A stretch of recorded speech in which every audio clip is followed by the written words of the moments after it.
కర్మఫలం. మహాభారత యుద్ధంలో కర్ణుడు నేల కూలాడు. ఎందుకని? కర్మఫలంని అనుభవించాలని.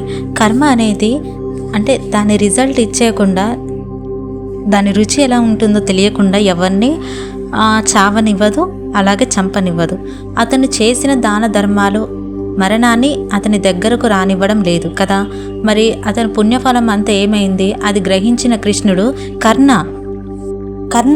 ఇన్నాళ్ళు నీవు దానం చెయ్యగా నీకు లభించిన పుణ్య నాకు దానంగా ఇవ్వవా అని అడిగాడు. కర్ణుడు ఆనందంగా ఇచ్చేశాడు. అప్పుడు కృష్ణుడు నీకేం వరం కావాలో కోరుకో అని అడిగాడు. కర్ణుడు ఆనందంగా ఇచ్చేశాడు. అప్పుడు కృష్ణుడు నీకేమి వరం కావాలో కోరుకోమన్నాడు. దానికి కర్ణుడు, నాకు ఇంకో జన్మ వద్దు, ఒకవేళ ఇంకో జన్మ అంటూ ఉంటే ఎవరు ఏమడిగినా లేదనకుండా సాయం చేయగలిగే హృదయం ఇవ్వు అన్నాడు.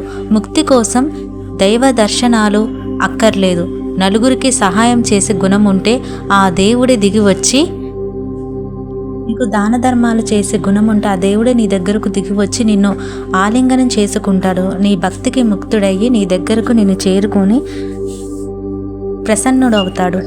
కర్మఫలం ఎలా ఉంటుందంటే మనం ఏదైతే ఇస్తామో అదే జరుగుతుంది.